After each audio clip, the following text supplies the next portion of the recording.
hermanos, seguimos con nuestro estudio del libro de Hebreos. Es un gozo estar aquí todos juntos para seguir estudiando el tema de la fe en el libro de Hebreos. Hemos estudiado ya el capítulo 11, donde aprendimos muchas cosas acerca de la fe, y hoy nos encontramos en el capítulo 12, y vamos a estar hablando en los versículos, o estudiando los versículos del 1 al 4. Hebreos capítulo 12, versículo del 1 al 4.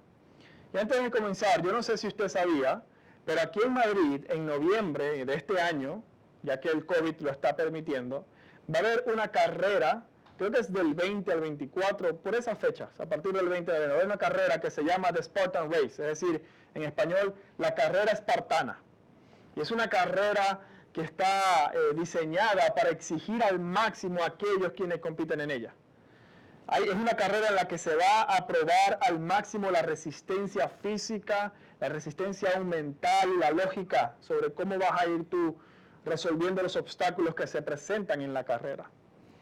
Y algunos de los obstáculos que se presentan se encuentran cosas como, por ejemplo, cargar por varios kilómetros piedras pesadas o llevar cubos llenos de piedras pesadas. Algunos competidores tendrán que saltar por el fuego, subir cuerdas, tirar lanzas o incluso estas cosas que son jabalinas. Tendrán que usar tirolinas para llegar de un lugar a otro, arrastrarse debajo de un alambre de espinos. Es decir, es una carrera de unos 15 o 20 kilómetros en los que usted va a tener que correr, arrastrarse, escalar, trepar, mantener el equilibrio. Y las personas que generalmente hacen ejercicio, las personas que son deportistas, no como yo, aquellos que tienen una buena condición física, cuando van a participar en la carrera, comienzan a entrenar un mes antes de la carrera, haciendo un entrenamiento específico para esta carrera espartana. Si usted es la primera vez que quiere participar, le aconsejan comenzar a entrenar 8 semanas antes como mínimo, es decir, 2 meses antes. Porque es una carrera donde realmente su condición física va a ser probada al límite. Al límite. Es una carrera donde realmente usted va a llorar, sangrar y sudar. Pero con todo esto, esta es una carrera que dura un par de días, un par de horas, y se acabó. Usted después de haya ganado o perdido, usted se va a casa a descansar tranquilo. Bueno, si es que puede descansar y la jugueta lo deja. Pero la vida cristiana, hermanos, es una carrera mucho más exigente que esta carrera espartana. La vida cristiana es una carrera por la fe, una carrera en la que se hallan obstáculos, dificultades, que exigen al máximo, no solamente por un par de días, no solamente por un par de horas, sino hasta que el Señor venga o usted parta con el Señor. Lo que suceda primero. Esta no es una carrera que va a durar unos pocos días y ya está. Es una carrera que va a durar hasta el fin de su vida. Yo creo que usted tenga la imagen de la carrera espartana, usted trepando, cuidadoso, corriendo. Porque eso va a durar hasta que usted muera o el Señor venga, lo que pase primero. La vida cristiana es una vida de carrera, una vida en la carrera por la fe. El apóstol Pablo en 2 de Timoteo 4:7 le dijo a su amado hijo espiritual Timoteo: he acabado la carrera. Pablo estaba pronto a ser ejecutado por el Señor. Va a ser ejecutado en la cárcel, prisionero de Cristo. Va a ser ejecutado por el Evangelio. Y él dice: he acabado la carrera. ¿Y sabe qué dice después? He guardado la fe. Así que la vida cristiana es una vida en una carrera por la fe. Asimismo, el libro de Hebreos nos anima a correr la carrera de la fe con paciencia, despojándonos de todo peso, de todo pecado y fijando nuestra mirada en Jesucristo. La vida cristiana es una carrera por la fe. Hebreos, el apóstol Pablo y todo el Nuevo Testamento nos habla acerca de ello. Por esta razón el libro de Hebreos, después de enseñarnos desde el capítulo 10 y todo el capítulo 11 lo que es la fe, ¿qué es la fe? Aquella certeza de que las promesas de Dios se van a cumplir. Después de enseñarnos cuál es el fundamento de nuestra fe, la Biblia, no es una fe ilógica, es una fe que tiene un fundamento, la palabra de Dios. Después de enseñarnos quién es el objeto de esa fe, Jesucristo. No somos nosotros mismos ni nuestras palabras, es Jesucristo. El autor de esta carta nos ha enseñado cuál es el galardón de nuestra fe. Pues ahora se dispone a enseñarnos cómo nosotros debemos correr la carrera por la fe que tanto afirmamos y apreciamos. Y eso es lo que vamos a ver el día de hoy. cómo correr la carrera de la fe. Porque después de todo, como dice el profeta Habacuc, el justo por la fe vivirá. El justo por la fe vivirá. Mi fe es una fe activa que me lleva a la acción. Y la acción es correr hacia adelante, hacia la meta. Pero ¿cómo tenemos que correr? ¿Qué estrategia usamos? ¿Cómo nos preparamos para esa carrera? ¿Qué se supone que yo tengo que hacer en la carrera por la fe? ¿Y cómo sé yo si estoy corriendo en la dirección correcta? Si la carrera de la fe que llevo es realmente la carrera de la fe que la Biblia me enseña. Pues todas estas preguntas las vamos a responder hoy en el libro de Hebreos. Así que le animo a que abra su Biblia en Hebreos capítulo 12 y vamos a leer los versículos del 1 al 4. Hebreos 12, del 1 al 4, dice lo siguiente. Por tanto, nosotros también, teniendo en derredor nuestra tan grande nube de testigos, despojémonos de todo peso y del pecado que nos asedia, y corramos con paciencia la carrera que tenemos por delante. Puestos los ojos en Jesús, el autor y consumador de la fe, el cual por el gozo puesto delante de él sufrió la cruz, menospreciando lo oprobio y se sentó a la diestra del trono de Dios. Considerad a aquel que sufrió tal contradicción de pecadores contra sí mismos, para que vuestro ánimo no se canse hasta desmayar, porque aún no habéis resistido hasta la sangre combatiendo contra el pecado. Vamos a orar, hermanos, y dedicar este tiempo al Señor. Padre, gracias por tu palabra. Hoy vamos a leer, Señor, acerca de la carrera de la fe, acerca de las dificultades, el peso y el pecado que nos asedia mientras corremos hacia la ciudad celestial, mientras corremos con paciencia esperando el cumplimiento de tus promesas, que son ciertísimas, Señor. Así que ayúdanos a tener esa fe para correr. Ayúdanos a tener esa fe para despojarnos de todo aquello que no nos conviene, de todo aquello que no te agrada. Y que sigamos manteniendo nuestra mirada en Cristo Jesús. Quita de nosotros, Señor, esa tendencia a ver lo visible y lo palpable. Y que podamos ver con ojos de fe, como viendo al invisible. En Cristo oramos. Amén y amén. La carta a los Hebreos pudiera resumirse con la siguiente frase. Mira a Cristo. Mira a Cristo, quien es superior a todo. Él es superior a los ángeles, Él es superior a los profetas, Él es superior a la ley, Él es superior a los sacrificios, es superior a todo sacerdote en el Antiguo Testamento. Mira a Cristo y mirando a Cristo persevera hasta el final. Así pudiera resumirse el libro de Hebreos. Es toda una exhortación, una comparación, hablando acerca de la supremacía del Señor Jesucristo, pero esa supremacía tiene que ser el objeto de nuestra fe que nos debe llevar a perseverar hasta el final. Así que ese resumen, mira a Cristo y persevera hasta el final por medio de la fe en Él. Ese puede ser el resumen de todo el libro de Hebreos. Y en el capítulo 12 el autor comienza reforzando esa fe. Él comienza afirmando esa convicción que nos ha venido hablando y enseñando en todos los 11 capítulos anteriores. Y comienza a fortalecer nuestra fe, esta vez no mirando a Cristo directamente, sino mirando a algunos hombres. Por eso en el capítulo 11 hay una lista de aquellos que se consideran los héroes de la fe. Y estos héroes de la fe ahora sirven como una fortaleza, un ánimo, un testimonio para nosotros que ahora estamos corriendo. Por eso dice, por tanto también nosotros, teniendo en derredor nuestro tan grande nube de testigos. ¿A quién se está refiriendo? Pues a todos los hombres y mujeres del capítulo 11 que alcanzaron y perseveraron hasta el final por medio de la fe.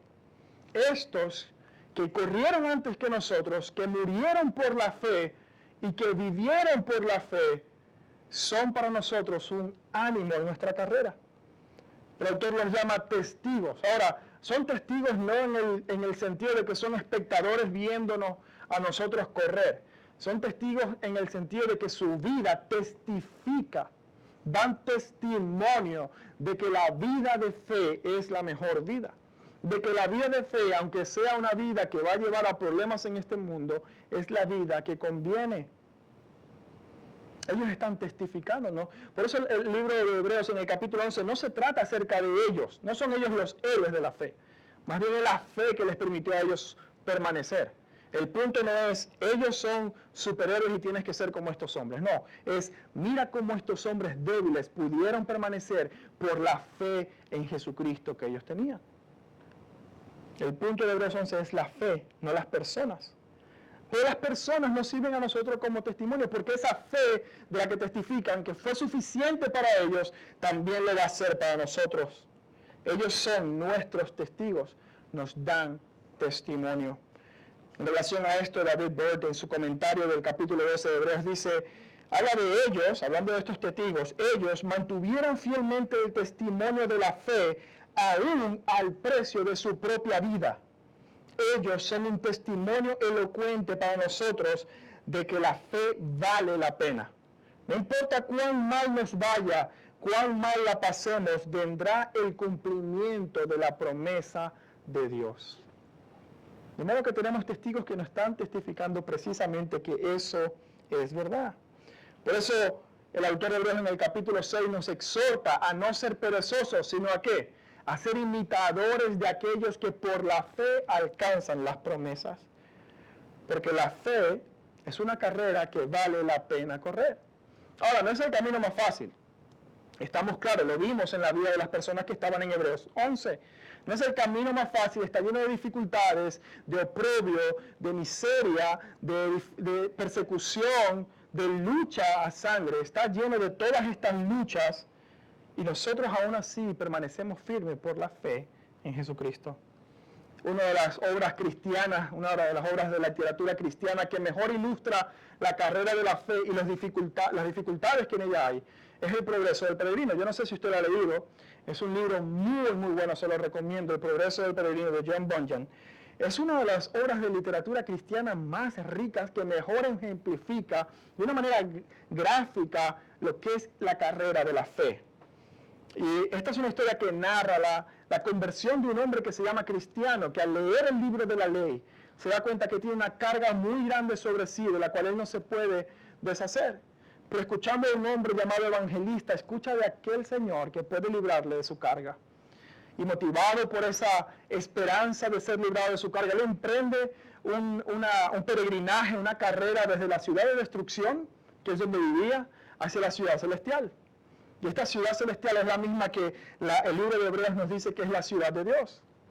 Pero en ese peregrinaje, el pobre cristiano pasa toda clase de vicisitudes.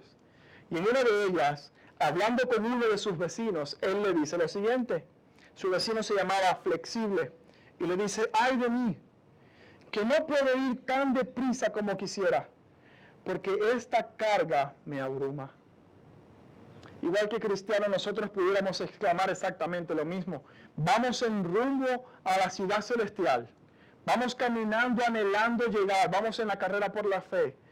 Pero hay varias cosas que tenemos encima de las cuales tenemos que despojarnos. Así que yo le invito a que veamos cómo el libro de Hebreos nos anima a correr esta carrera. En primer lugar, lo que vemos en el versículo 1, después de hablar de todos estos testigos, el autor de Hebreos nos da algunas exhortaciones que debemos seguir mientras corremos la carrera. Y la primera de ellas es despojándonos de todo peso y del pecado. Debemos correr despojándonos de todo peso y del pecado. En segundo lugar, tenemos que correr con paciencia. Tenemos que correr con paciencia. Y en tercer lugar, versículo 2, puestos los ojos en Jesús, el autor y consumador de la fe. De manera que tenemos que correr despojándonos de todo peso y del pecado. Tenemos que correr con paciencia y tenemos que correr mirando a Jesús. Por razones de tiempo, hoy solamente vamos a hablar de la primera. Vamos a correr despojándonos de todo peso y del pecado. La palabra despojándonos en el Nuevo Testamento también puede ser traducida como desechando, como dejando de un lado, como si usted coge esto y lo pone ahí y lo deja. No lo carga más con usted, lo tiene que dejar, lo tiene no que olvidar, sino voluntariamente deshacerse de eso que usted tiene encima de usted o en sus manos. Y esta es una vida que se vive desechando constantemente cosas.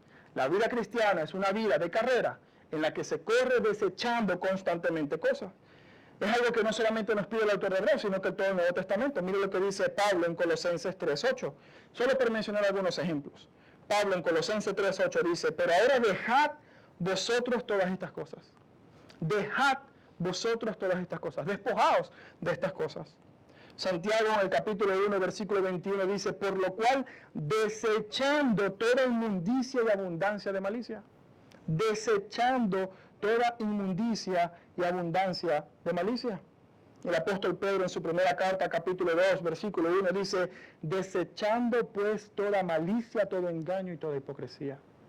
Fíjense que son acciones constantes. Dicen, desechando. Es algo constante que debo hacer constantemente. No desecho y dejo de desechar. En la vida cristiana usted nunca va a dejar de desechar cosas que no le convienen para la carrera, o aún cosas que son pecaminosas.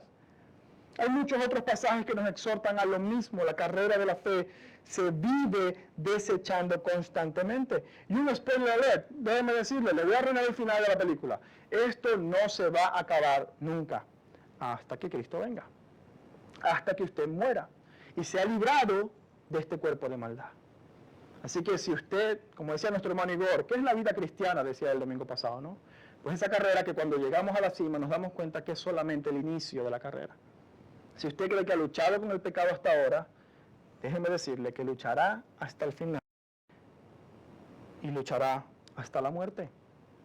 Así que tenemos que vivir desechando. ¿Pero qué desechamos? En primer lugar, desechamos todo peso. El autor hebreo dice todo peso. Y literalmente la palabra significa eso, un peso muerto, una carga. Como si usted tuviera una mochila llena de rocas bien pesadas encima. Eso es lo que significa. Esta no quiere decir que son cosas pecaminosas. El autor hebreo no está hablando de cosas que son pecados, que son moralmente incorrectas, sino que son cosas que no convienen para la carrera. Esto tiene mucho sentido. Si usted va a correr una carrera, ¿qué quiere estar? Lo más ligero posible. Usted no quiere llevarse una mochila y cosas en sus manos para hacer más resistencia al viento, ¿no? Cuando usted va a correr una carrera, quiere estar lo más ligero posible. Aún la ropa tiene que ser bien ajustada, porque si usted corre, por ejemplo, con un traje como este, esto le va a impedir, va a hacer más resistencia al viento y lo va a ralentizar a usted, lo va a detener, no va a avanzar tan rápido como usted quisiera. De modo que lo que está hablando el autor de Hebreos aquí no son cosas pecaminosas. Él diferencia entre las dos cosas. Fíjese el versículo 1, de todo peso y del pecado.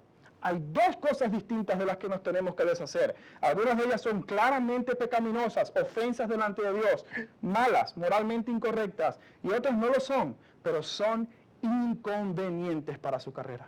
Ahora, estas son quizás las más difíciles de ver, porque moralmente no están mal. No está mal que yo haga ciertas cosas. No es pecado delante del Señor, pero a lo mejor no me conviene en la carrera que yo estoy corriendo. A lo mejor no estoy aprovechando el tiempo que tengo. No es pecado distraerme, pero a lo mejor esa distracción no me está ayudando a correr tan rápido como debería. Los teólogos han debatido sobre lo que significa esta palabra de todo peso. Algunos han dicho que se refería a la ley. En el contexto de la carta podría tener sentido, porque estos eran judíos que estaban siendo tentados a volver a la ley y dejar la fe en Jesucristo. Entonces todo peso es la ley que pone sobre el ser humano un peso muy grande del cual él no se puede deshacer. Y ese peso de la ley es uno que te impide correr hacia Dios. Otros han dicho que simplemente se trata de cualquier cosa en tu vida que te distraiga o te haga ir mucho más lento. En cualquier caso, yo creo que las dos no son excluyentes, porque todo aquello que me detiene en la carrera llega a ser una carga, llega a ser un estorbo para mí en la carrera. Todo aquello que no me permite avanzar como yo quisiera, es entonces un peso. ¿Sabe dónde se ve esto con mayor evidencia, hermano? En la falta de disciplina. Cuando usted corre con un peso encima, cuando usted permite que haya cosas que lo distraigan, que lo hagan ir más lento, aún esos kilitos de más, algunos de nosotros antes podíamos correr bastante, y ahora con el paso del tiempo y de los vasos de refresco, como que hemos ganado kilos y ya no podemos correr tanto. Y eso es una realidad. Por eso nosotros tenemos que predicar para que no se note tanto, ¿verdad? Pero hermanos, la realidad es que cuando nosotros permitimos que haya cosas en nuestra vida que nos hagan ir más lento, lo que vamos a lograr es una vida indisciplinada. Una vida que ya no está en forma. No está mal tomarme un refresco, pero mientras más tomo, más engordo, más peso tengo y ya llega un punto donde no puedo correr, sino que casi que tengo que gatear. Y eso me va a llevar a mí a una falta de disciplina en mi vida. Mientras menos corro, menos me ejercito. Y mientras menos me ejercito, más perezoso me hago. Algunos de nosotros somos disciplinados para las cosas de este mundo. Somos disciplinados para ir al trabajo. Quizás haríamos lo que fuese para ir al trabajo. Porque necesitamos trabajar. Es un mandato bíblico. Es bueno. Somos disciplinados, nos levantamos temprano. Tengo que estar en la oficina a las 7, pues a las 5 me estoy levantando porque tengo que ducharme, evitar el tráfico para llegar a tiempo. No importa cuán lejos quede el trabajo, yo tengo que ir y recorrer la distancia larga que necesite para llegar ahí porque tengo que trabajar. No importa si he tenido un mal día, no importa si me siento triste, yo tengo que ir a trabajar. No importa si me duele la uña, me duele la cabeza, yo tengo que ir a trabajar. Y tengo que ser disciplinado en ir a trabajar, porque si no me echan. Y hermanos, yo necesito el dinero, usted no sabe lo que yo tengo que pagar. Es más, cuando comenzamos un nuevo trabajo y empiezan a darme todas esas charlas de inducción que duran 5 horas, 3 días a la semana, las soporto con alegría y con gozo. ¿Por qué? Porque empecé a trabajar. Y tengo la disciplina. Pero cuando hablamos de las cosas espirituales, hermanos, la cosa cambia. Qué tristeza que muchas veces el dinero es un mayor motivador para nosotros que Cristo mismo. Qué tristeza que el temor a que me echen sea un mayor motivador que mi crecimiento espiritual, que el fortalecimiento de mi fe. Hermanos, yo no quiero juzgar a nadie. Yo no quiero ser duro con nadie. Pero muchas veces, aunque no tenga quien me cuide al bebé, yo tengo que buscarme la vida porque tengo que ir a trabajar. Pero cuando se trata de venir a la iglesia y de las cosas del Señor, quiera Dios que no me pique un mosquito, porque será suficiente para decir, mira cómo estoy indispuesto. Usted no sabe cómo pica eso. La disciplina que nosotros tenemos para las cosas del mundo son buenas. Son buenas. El problema no es ser disciplinado para ir al trabajo. El problema no es ser disciplinado en hacer ejercicio físico. El problema no es ser disciplinado en tener una dieta balanceada. El problema es cuando eso es más importante que crecer en la fe y en el conocimiento y mi amor por Jesucristo. ¿Cuántos de nosotros estamos comenzando nuestro día sin leer la Biblia? Pasamos días, semanas, sin siquiera abrir la palabra de Dios. Y pretendemos terminar la carrera bien. Y nos vamos llenando de peso, de cosas que no son malas, pero que nos ponen más pesados, más gordos, hasta el punto de que ahora espiritualmente estamos gordos, flácidos, raquíticos, y ya no podemos ni andar. El apóstol Pablo decía en 1 Corintios capítulo 9, versículos 24 y 27, ¿no sabéis que los que corren en el estadio, todos a la verdad corren, pero uno se lleva el premio? Corred de tal manera que lo obtengáis. Todo aquel que lucha, escuche bien, todo aquel que lucha, de todo se abstiene. De todo se abstiene. No está diciendo que son cosas malas, pero se abstiene de todo porque no quiere tener ni la más mínima cosa que vaya a interrumpir su lucha, que vaya a desviarlo de la lucha que él tiene, que lo vaya a hacer mucho más incómodo. Ellos a la verdad para recibir una corona corruptible, pero nosotros una incorruptible. Así que yo de esta manera corro, no como a la aventura, y de esta manera peleo, no como quien golpea al aire, sino que golpeo mi cuerpo y pongo en servidumbre mi cuerpo, no sea que habiendo sido heraldo para otros, yo mismo venga a ser eliminado. ¿Cómo estás creciendo en las disciplinas espirituales que fortalecen tu fe? Repito, no está mal ver una película. Hermanos, pero cuando comparas el tiempo que pasas distrayéndote, jugando, hablando, con el tiempo que pasas en la palabra de Dios, ¿no crees tú que hay un peso grande sobre ti que te está impidiendo correr? ¿No crees tú que hay prioridades en tu vida que tienen que ser reorganizadas? Porque lo más importante, hermano, es la carrera que tienes por delante. Y digo esto con un corazón quebrantado a veces. Mi intención aquí no es poner sobre ustedes una tristeza, que ustedes salgan de aquí desanimados diciendo, lo estoy haciendo mal. No, hermanos, como dice el apóstol Pablo en Colosenses 1:28, anunciamos a Cristo, amonestando a todo hombre y enseñando a todo hombre en toda sabiduría, a fin de presentar perfecto en Cristo Jesús a todo hombre. Yo no quiero el día de mañana que acabes tu carrera y que el Señor te encuentre reprobado, hermano. Lamentaría en mi corazón que eso te sucediera. Lamentaría en mi corazón, como dice Efesios 6, del 10 en adelante, que venga el día malo y que tú no tengas la armadura puesta y que como consecuencia de eso estés desanimado, triste, sin el gozo del Señor, incluso maldiciendo, quejándote, o quién sabe si abandonando la fe. Lamentaría eso, hermano. Mi ánimo es presentarte perfecto delante de Cristo. Y para presentarte perfecto tienes que estar en forma. Tienes que estar en forma. Eka Simpson comenta acerca de este peso que está sobre nosotros. Dice que la diferencia entre el estorbo o el peso y lo que no lo es, está en el efecto que produce en nosotros. Puede obrar para bien o puede obrar para mal. Es, podemos decir, moralmente neutral. Depende de lo que produzca en ti. Y él agrega, es similar al uso que le damos a un cinturón o a una cadena.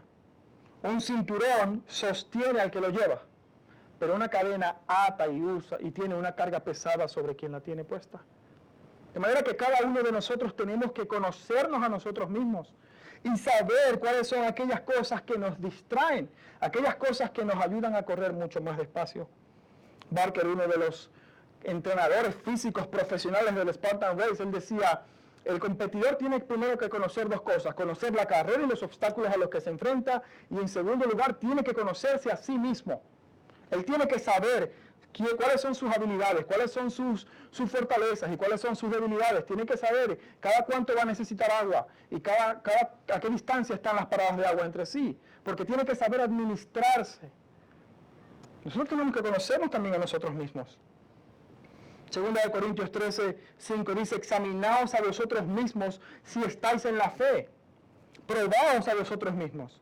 ¿O es que acaso no os conocéis? ¿Acaso no conocéis vuestro propio corazón? ¿Acaso no conoces cuáles son aquellas cosas que te distraen de la carrera? Pues eso es lo que nos está diciendo el autor de la carta de Hebreos. Despojaos de todo peso, de todo aquello que distrae tu mente de la carrera de la fe.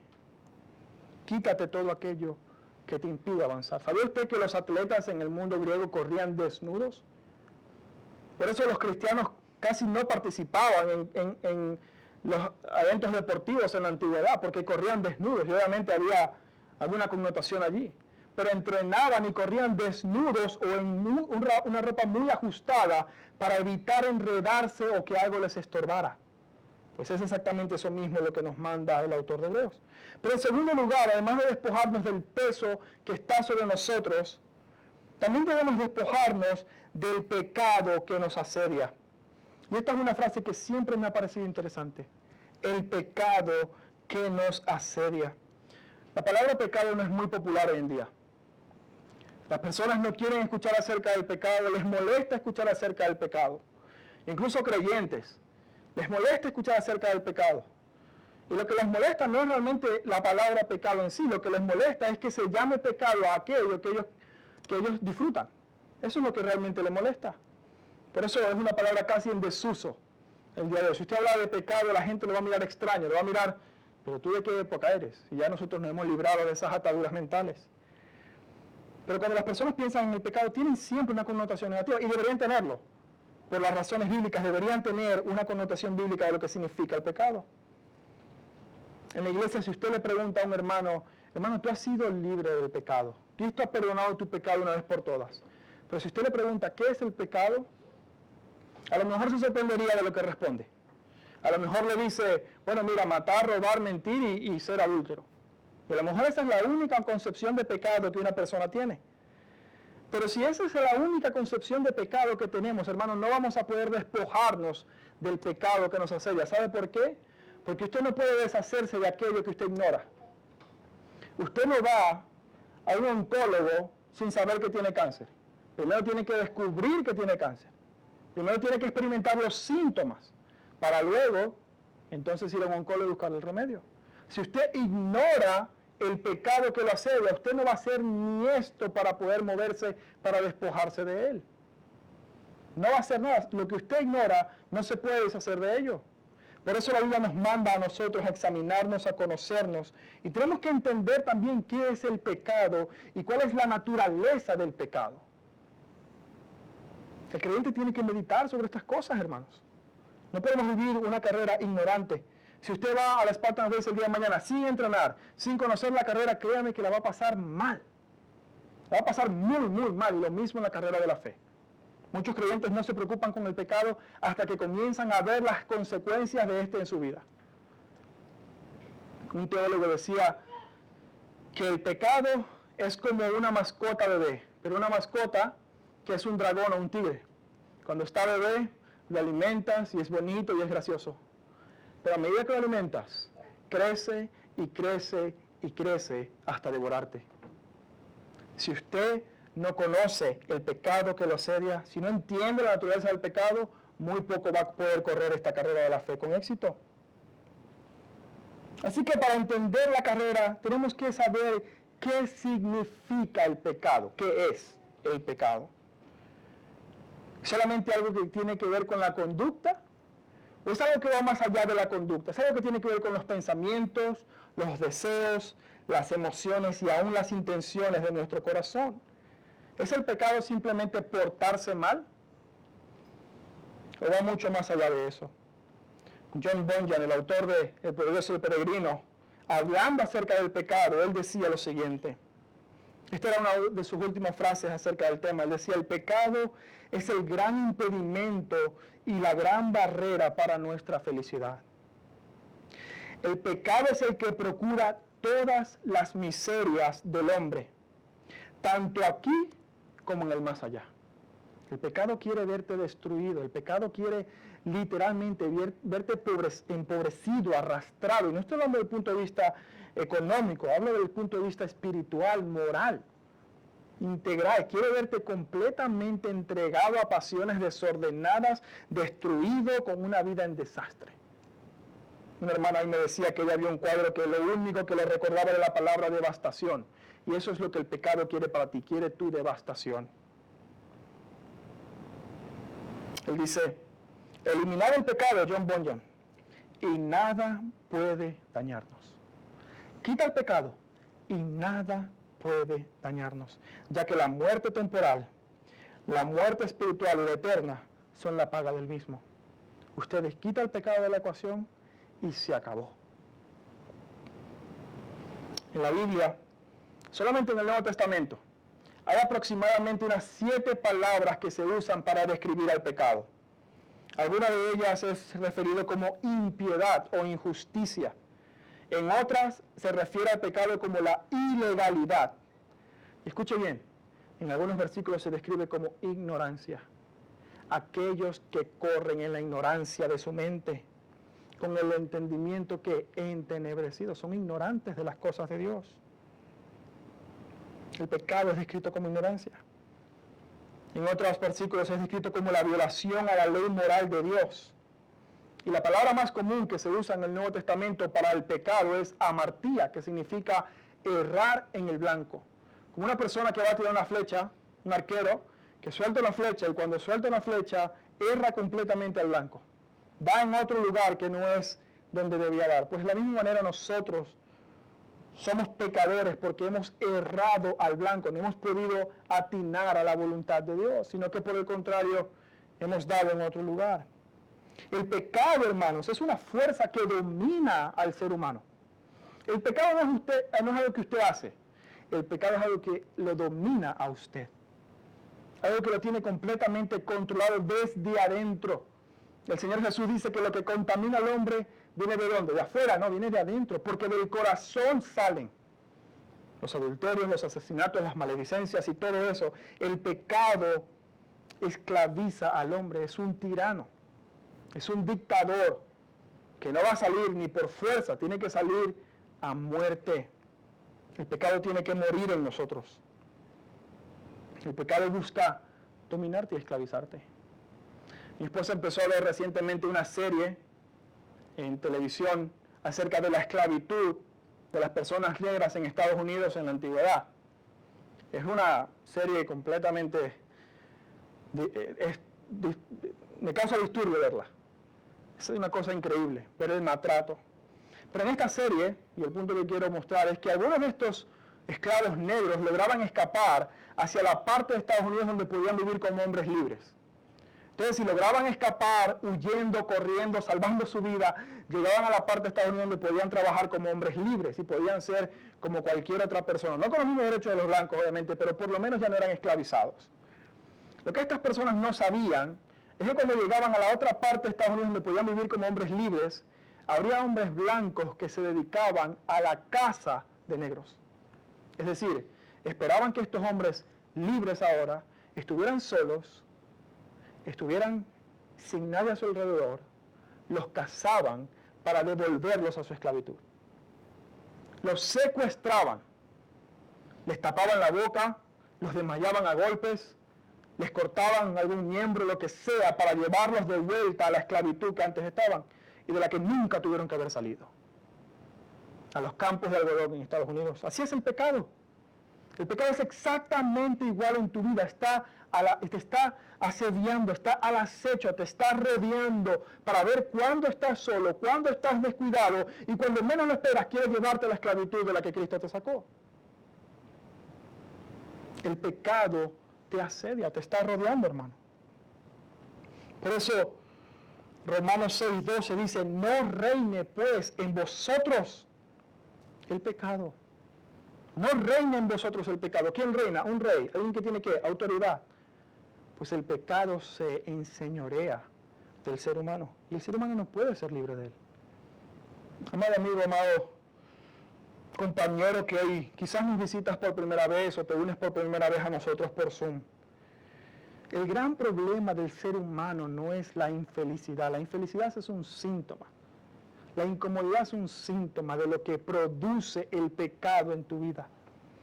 El pecado te promete una satisfacción temporal y te dice, mira, quítate todo aquello que te evita tener placer ahora, incluso la noción de Dios. Olvídate de Dios, disfruta esta vida que es lo único que tienes. El pecado te promete algo que no te puede dar, y es la felicidad, la satisfacción.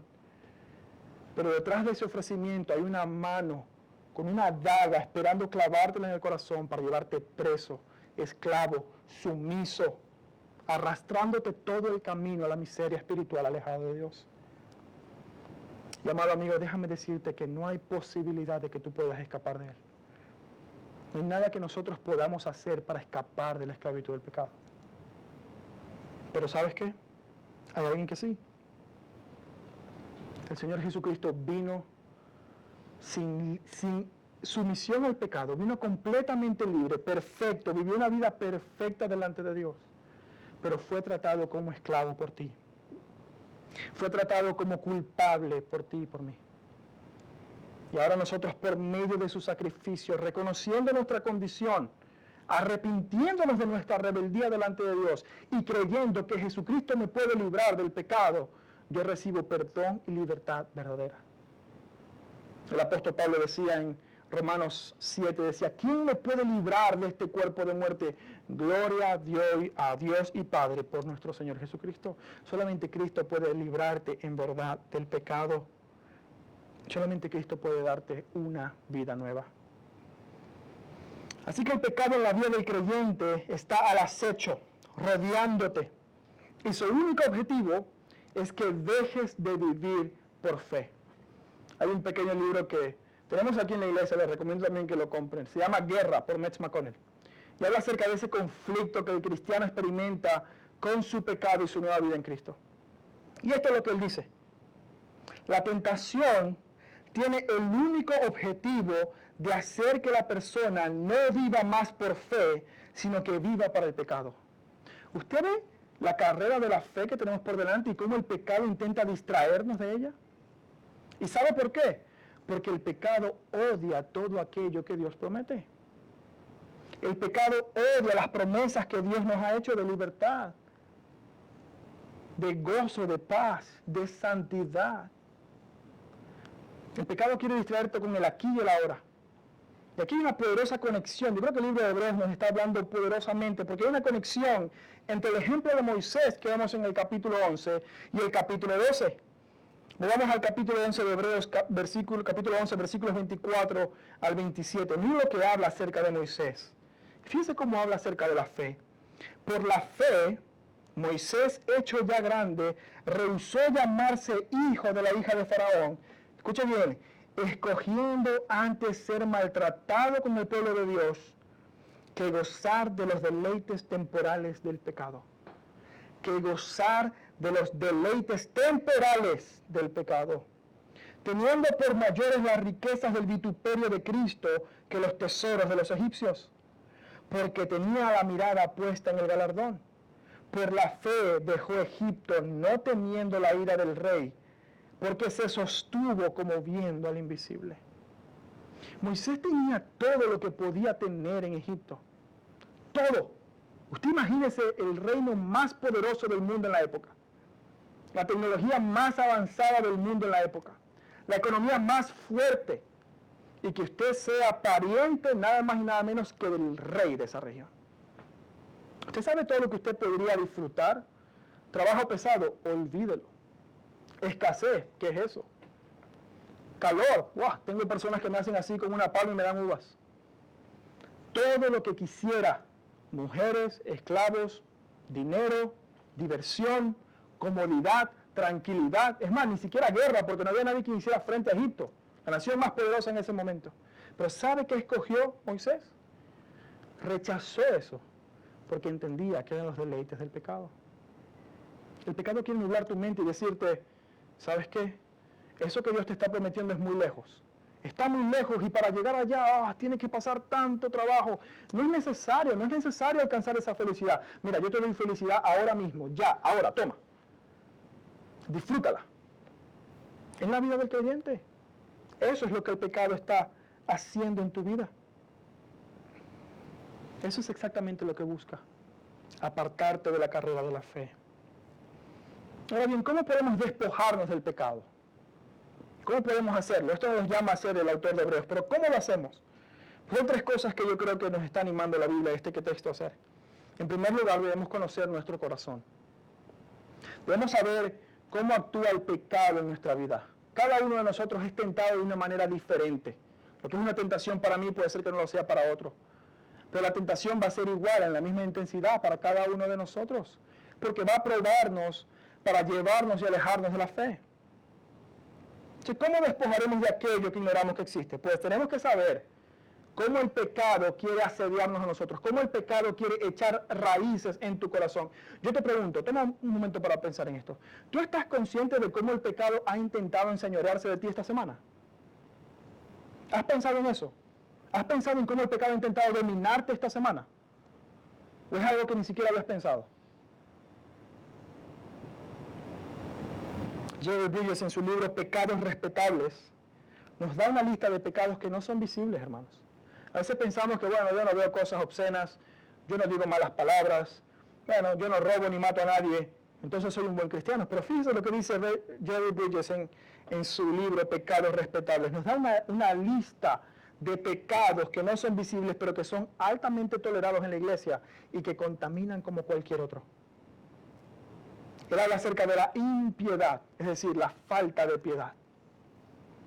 Habla de la ansiedad y la frustración. La falta de contentamiento, o lo que es igual la insatisfacción en la vida. Vivo insatisfecho. La falta de gratitud. ¿Cuándo fue la última vez que tuviste un corazón agradecido?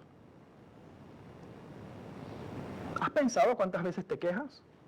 ¿Cuántas veces murmuras en tu propia mente por tu situación? El orgullo. ¿Usted sabe cómo se manifiesta el orgullo? En la falta de perdón. De una manera más clara, si esta persona que me hizo un mal no se merece que yo le hable. No es digna de que yo le dirija la palabra.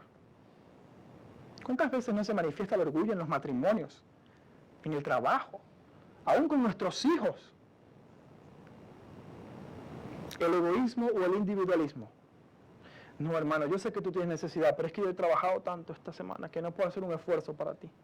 Estoy tan cansado, yo me merezco un tiempo de relajación. Déjame pensar primero en mí y luego pienso en ti. La falta de dominio propio. Hermanos, yo te pregunto, ¿hay algo que te hace perder el control? Sea comida, bebida, placeres, gastar compulsivamente. Ay, me siento triste porque no sé esto. Voy para Primar a gastar y eso me da satisfacción. No tengo la capacidad de controlarme. La ira. ¿Cómo se manifiesta la ira en tu vida? La ira no necesariamente es explosiva, la ira puede ser silenciosa. Puede ser una daga que se va deslizando suavemente entre las costillas del otro y se va retorciendo. Con comentarios desalentadores, con un trato seco, frío, distante. ¿Qué hay de la envidia? Cuando ves otros que logran lo que tú quieres y que tú intentas y no puedes. ¿Qué hay de los celos? Yo hago algo y alguien más lleva el reconocimiento, pero si fui yo el que lo dijo. ¿Qué hay de los pecados de la lengua? Las mentiras. O aquel popular, mira, te cuento esto entre tú y yo para que ores por esta persona. Las maledicencias, los insultos, la crítica. ¿Tú has pensado en el espíritu crítico? ¿Sabes lo que es un espíritu crítico? Un espíritu que cuestiona, critica, juzga a todos y por todo, pero no tiene ni la más mínima voluntad de llevar la carga ni un kilómetro con aquel que está liderando. ¿Tienes tú un espíritu crítico? Todo lo ves mal, todo lo ves negativo, nadie lo sabe hacer. Tú serías el único que lo haría bien, pero ni te atreves a hacerlo. No tienes ni una palabra de ánimo para aquellos que lo están haciendo, aunque lo estén haciendo mal.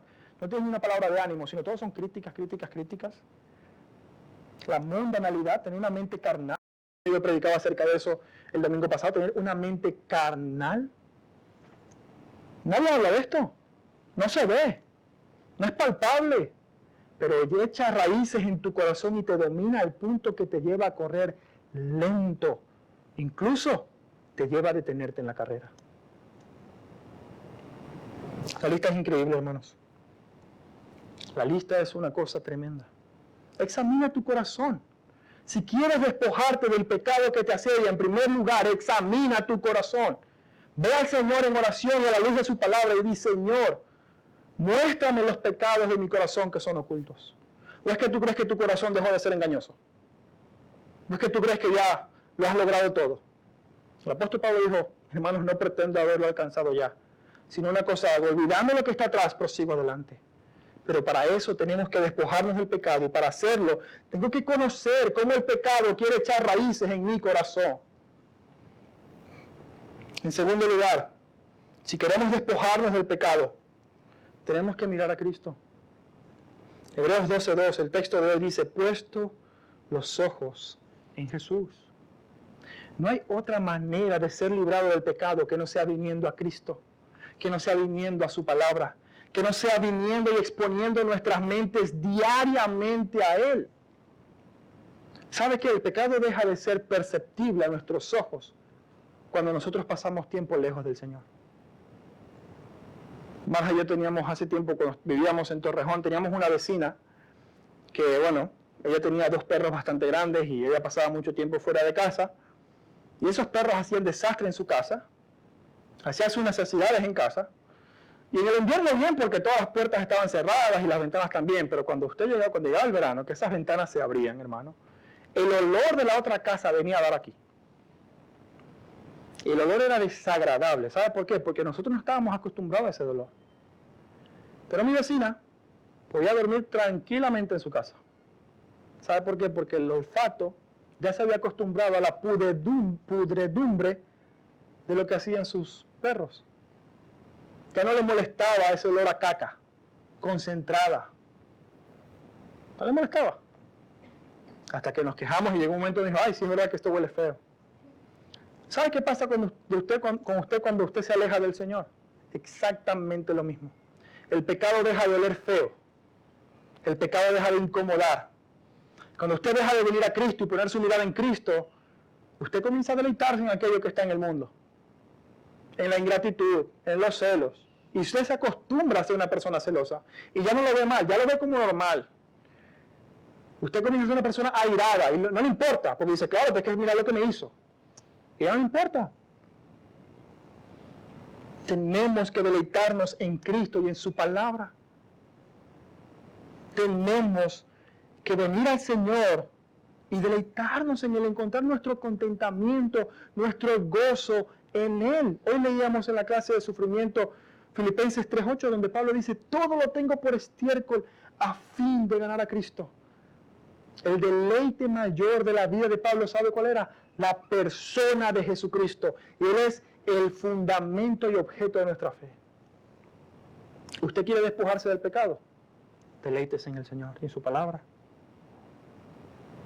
No, hermano, si tú has estado perdiendo constantemente la batalla con el pecado, yo te animo, limpia tus manos, limpia tus heridas, levántate y comienza a caminar deleitándote del Señor. Como dice Hebreos 12:12, por lo cual levantad las manos caídas y las rodillas paralizadas. Limpia tus heridas. Límpiate del revolcón que el pecado te ha dado. Pero comienza a caminar otra vez en pro de Cristo. En tercer lugar, hermanos, con esto terminamos, no podemos correr solos. La vida de la fe, la carrera de la fe no es una vida que se corre solos. Fíjense lo que dice el versículo 1 de Hebreos, versículo 1 del capítulo 12, y corramos con paciencia. No dice, corre tú y ve tú y arréglatelas. Cuando te caigas a ver qué haces, búscate la vida, pero corre. No dice, corramos. El autor de Hebreos hasta este punto no se había incluido, pero la conjugación del verbo corramos en la primera persona del plural es completamente intencional. Porque el autor de Hebreos sabe que cuando corremos juntos no estamos compitiendo unos con otros, sino que vamos corriendo todos de la mano tomados por si alguno va más lento, empujarlo y decirle, epa, vamos, sigue corriendo. A UPA, como dicen los de la Leti, vamos. Porque si alguno se está cayendo, lo levantamos entre todos y seguimos corriendo hacia adelante. La carrera de la fe no es una carrera solitaria, es una carrera en comunión. Por eso el autor de Hebreos dice en el capítulo 10, versículos 24 y 25, no dejando de congregarnos como algunos tienen por costumbre, sino animándonos al amor y a las buenas obras. ¿Cómo vas a hacer esto si eres un llanero solitario que corre? Hermano, a veces el pecado nos engaña de tal manera que nosotros no lo podemos ver. Necesitamos que alguien venga de afuera y diga, hermano, veo en tu corazón incredulidad, veo en tu corazón ingratitud, veo en tu corazón que hablas mucho de los demás.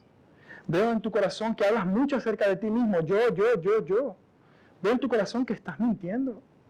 Veo en tu corazón que hay amargura. Necesitamos que otra persona venga y nos exhorte para que nosotros podamos seguir corriendo esta carrera juntos. Mi oración por nosotros como iglesia es que pongamos la mirada en las cosas correctas. Que nuestra vista no sea nublada por los placeres temporales del pecado, sino que despojémonos de las distracciones, de todo aquello que es contrario a la palabra de Dios, especialmente el pecado, que miremos al igual que Jesús, que miremos la gloria de Cristo y corramos y anhelemos cada vez más la ciudad de Dios, el gozo de Dios en la eternidad y no el que este mundo puede dar. Oremos. Padre, gracias por tu palabra y por cómo en ella tú nos animas, pero también nos confrontas, Señor. Padre, a veces somos tan perezosos y tan poco interesados en nuestro crecimiento en la fe. A veces estamos tan distraídos y no nos preocupa que nuestra fe sea una fe débil. No nos preocupa, Señor, que venga el día malo y nos coja por sorpresa y que no estemos preparados. Por eso tú a veces permites la aflicción, para que nos demos cuenta, Señor, de cuán necesario es correr la carrera de la fe, despojándonos de todo peso, de aquellas cosas que nos distraen, despojándonos de todo pecado y con la vista puesta en Cristo. Señor, yo te pido que el pecado no se enseñoree de nosotros. Ayúdanos a ser diligentes, a ser sobrios y velar, como dice el apóstol Pedro en su carta. Porque nuestro adversario, el diablo, y el pecado están como león rugientes buscando a quien devorar. Señor, ayúdanos a entender la lucha que tenemos. Anima nuestros corazones, Señor. Anima los corazones. Danos un deseo profundo por correr. Anima nuestra fe. Reaviva el ánimo en nosotros y danos un mayor deseo y compromiso contigo y tu palabra. Que ninguno de mis hermanos se pierda, Señor. Que ninguno de estos pequeños se extravíe y deje de correr la carrera con paciencia. Y que juntos podamos animarnos al amor, a ti y a tu nombre, y a las buenas obras. En Cristo Jesús oramos. Amén y amén.